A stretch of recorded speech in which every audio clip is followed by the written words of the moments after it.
Buenas tardes, mi nombre es Moreno Bustillos Laura Victoria, soy del grupo 511 del área corporativa. Esta exposición se va a tratar sobre las generalidades del juicio de amparo. Como primer tema tenemos el objeto del juicio de amparo. En palabras resumidas, el objeto de este tipo de juicios es proteger los derechos reconocidos de las personas cuando una autoridad superior haya vulnerado este tipo de derechos. Es decir, cuando tú estás en una situación y que una persona, una autoridad más que nada, haya vulnerado este tipo de derechos, tú puedes solicitar o promover un juicio de amparo. O sea, la misma palabra te lo está diciendo, amparo, te protejo. Como segundo tema, tenemos las formas de tramitar este tipo de juicios, que existen dos, la vía electrónica y la vía formal. El licenciado Saúl Saldaña nos comentaba que los abogados que ya tienen tiempo litigando se van más por la vía formal porque en sí es a lo que han estado acostumbrados,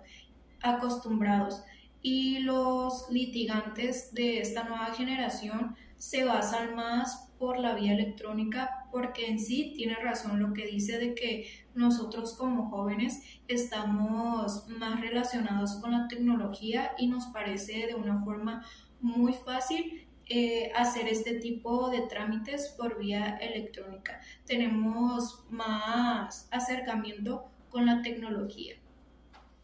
Como tercer tema están las formalidades del juicio de amparo. Yo por formalidades le entiendo como el proceso o el paso a paso de lo que se estará llevando en este tipo de juicios. Esto de formalidades depende de qué tipo de juicio sea, que existen dos, el juicio sumario y el juicio ordinario. Hay que saber identificar qué tipo de juicio es para saber qué tipo de proceso va a llevar. Este tipo de juicios, los dos, empiezan con la demanda y con la sentencia definitiva. Este tipo de juicios pues tiene etapas. Vamos a explicar las etapas del juicio ordinario, que este es tanto para mercantil como para civil. Estas etapas empiezan por la admisión de la demanda, de ahí se desechan y de ahí sigue el emplazamiento del demandado, que en juicio ordinario es de 9 días y en juicio sumario es de 7 días. De ahí se pasa a la contestación, que aquí se da vista y se evalúa, y de ahí a las pruebas.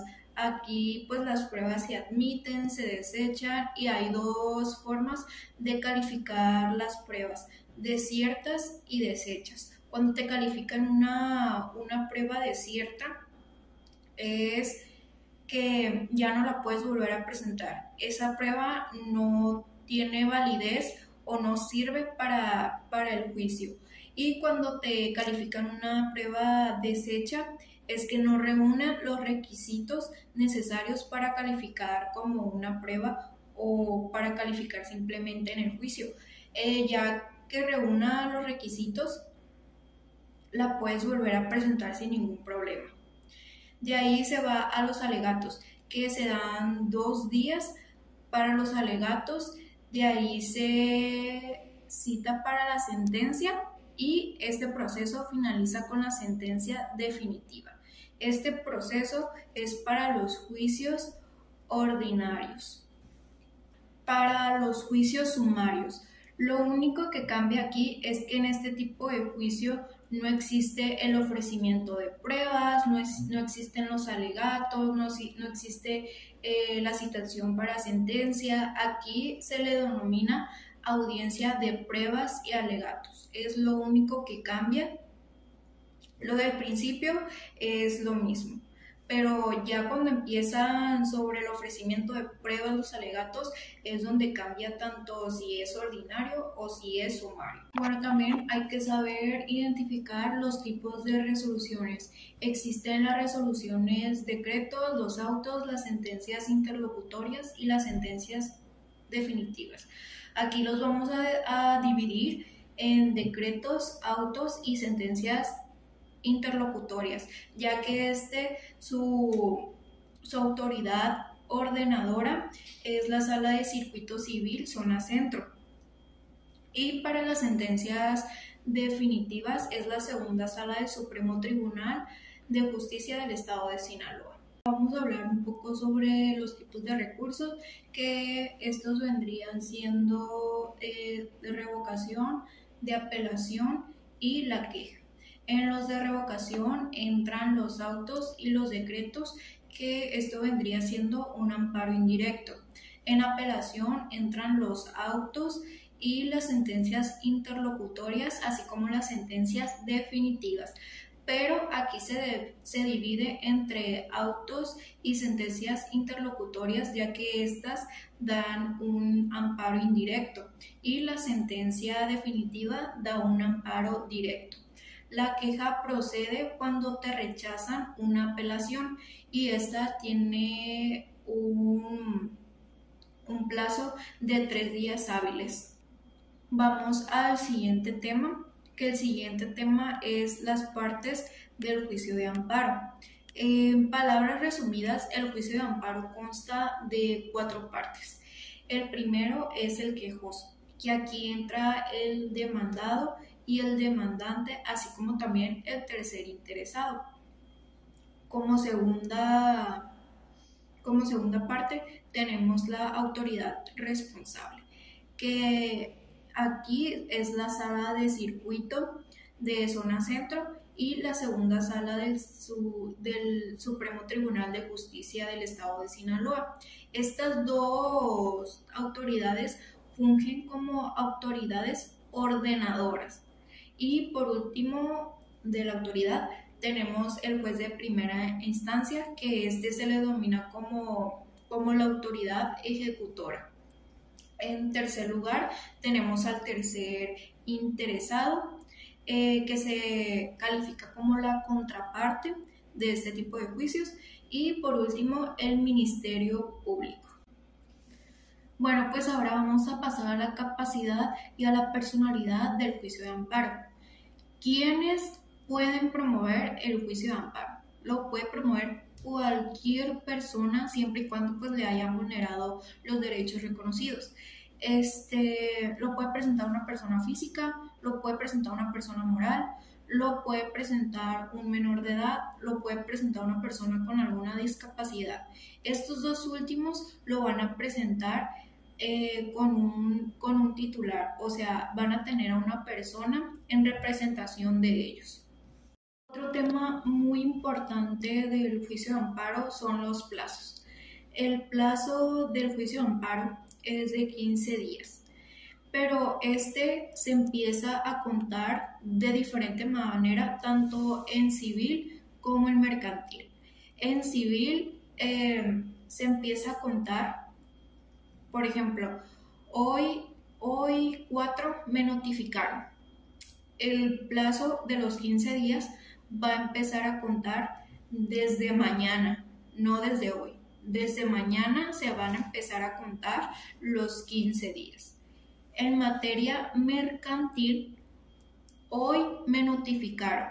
Va a pasar mañana y todavía mañana pasado es cuando va a empezar a contar los 15 días.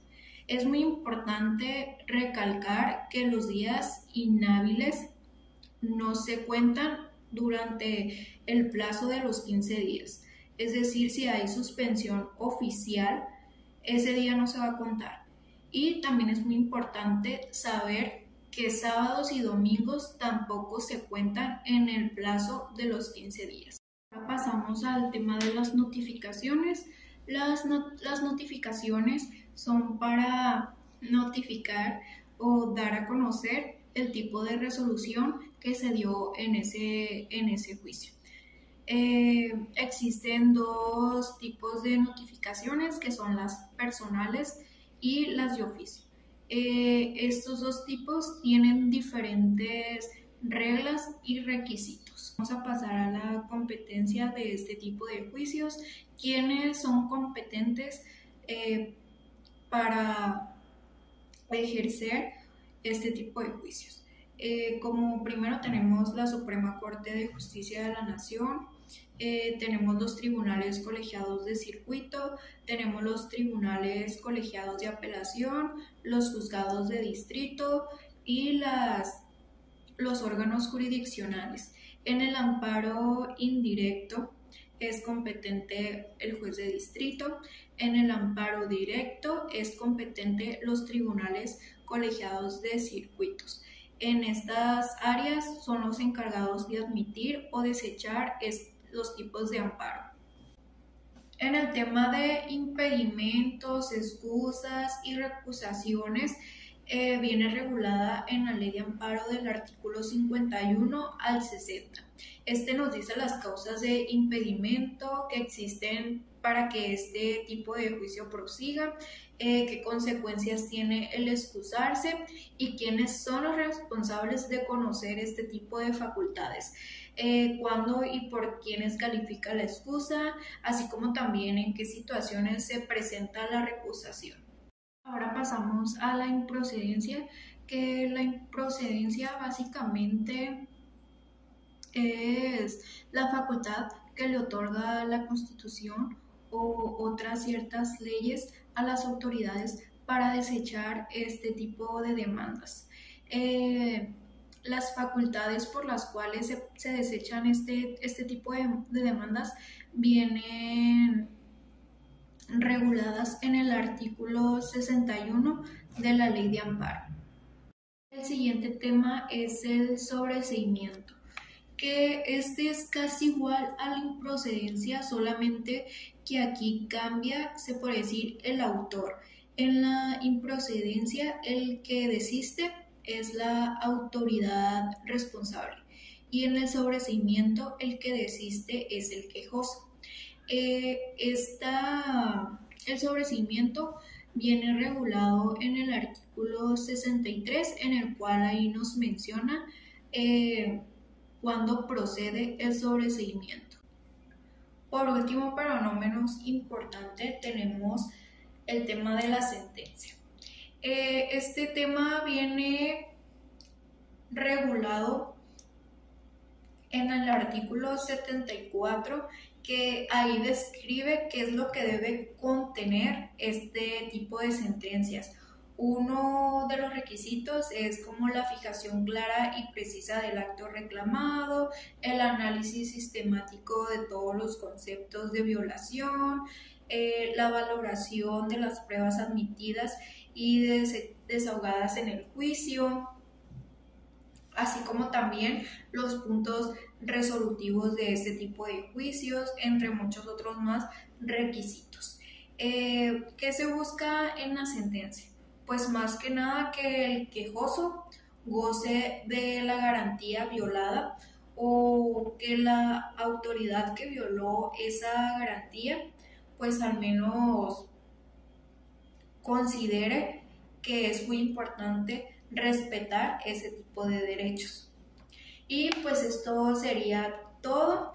Espero y me haya dado a entender. Gracias.